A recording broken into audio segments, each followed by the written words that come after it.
Jadi kedalaman menanam itu juga sangat berpengaruh sekali terhadap proses pembentukan umbi baru. Supaya lebih maksimal,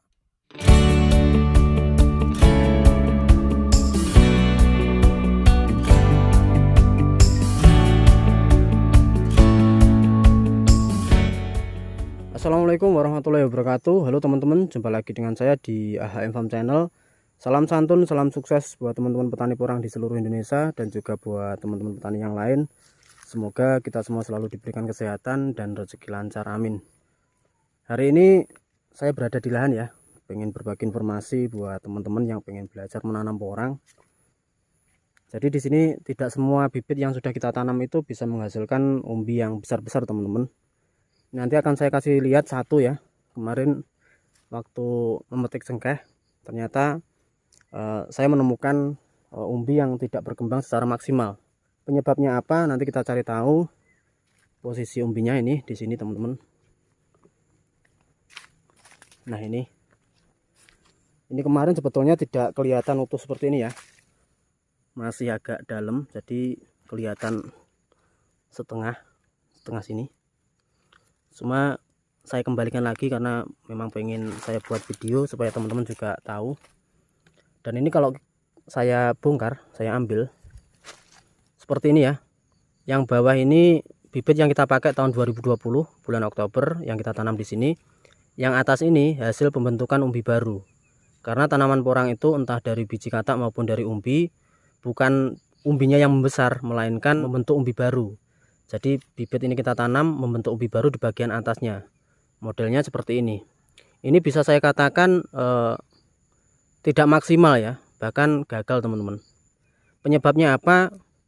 Kalau saya lihat dari lahannya kurang dalam dalam hal penanaman. Jadi kedalaman menanam itu juga sangat berpengaruh sekali terhadap hasil dari pembentukan umbi barunya. Berdasarkan pengalaman sebelumnya di tahun 2019, saya pernah lihat satu umbi yang kelihatan di bagian sini sedikit ya, bagian samping ini sedikit teman-teman. Ketika saya bongkar ternyata tidak berkembang sama sekali. Tetap, karena kalau kita lihat di sini memang bagian atas itu akarnya banyak ya. Kalau di bagian samping sini ini lebih sedikit. Kalau baru tumbuh, misal belum kita tanam, sudah tumbuh tunas, itu di bagian sini akarnya banyak. Sehingga memang ya, tanaman porang itu harus tertutup tanah semua di bagian sini. Kalau kelihatan sedikit saja bisa menyebabkan pembesaran umbi itu kurang maksimal. Terus idealnya berapa untuk penanaman katak ataupun umbi? Kalau saya sendiri, kalau dari umbi, terutama dari umbi, teman-teman yang pengen pakai bibit umbi seperti ini ya, mungkin isi 3, 4, 5 atau berapa, usahakan di atas 10 cm ya kedalamannya. Terus nanti ketika sudah tumbuh, sering dicek pada saat biasanya bulan Januari Februari itu hujan kan sangat lebat, sehingga posisi gulutan ini memang agak menurun. Nah itu bisa kita kembalikan lagi pada saat pemberian pupuk ataupun pembersihan lahan. Nanti kita kembalikan lagi. Tujuannya yang pertama itu tadi, supaya umbinya tidak kelihatan. Kalau sudah kelihatan sedikit, biasanya memang tidak bisa membesar secara maksimal, atau umbi barunya itu tidak bisa membesar secara maksimal. Yang pertama. Yang kedua, tujuannya supaya kalau kita menanam agak dalam itu ketika kena angin ataupun nanti kena curah hujan yang tinggi, posisi pohonnya tetap aman, tidak tumbang. Tapi kalau agak dangkal, bisa saja nanti umbinya kurang maksimal, terus kena angin bisa tumbang. Itu kedalaman menanam khususnya bibit dari umbi. Ini sedikit informasi buat teman-teman ya. Jadi semua yang kita tanam juga tidak bisa menghasilkan umbi yang besar-besar. Ada beberapa juga tanaman kita yang hasilnya seperti ini. Bisa saya katakan ini tidak maksimal sama sekali ya. Karena bibit pertama dengan hasilnya hampir sama. Dan ini salah satu kendala petani-petani porang yang baru belajar. Makanya sering saya sampaikan lebih banyak mencari informasi-informasi yang nanti dibutuhkan dalam hal penanaman tanaman porang, entah dari bibit, entah dari cara membuat gulutan, menanam dan sebagainya. Dan kebetulan yang bagian sini teman-teman ya.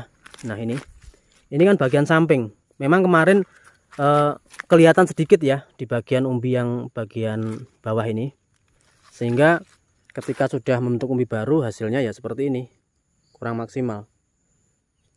Mudah-mudahan yang bagian tengah ini aman ya. Kalau boleh saya bilang aman, karena samping sini masih ketutup tanah, samping sana juga sama.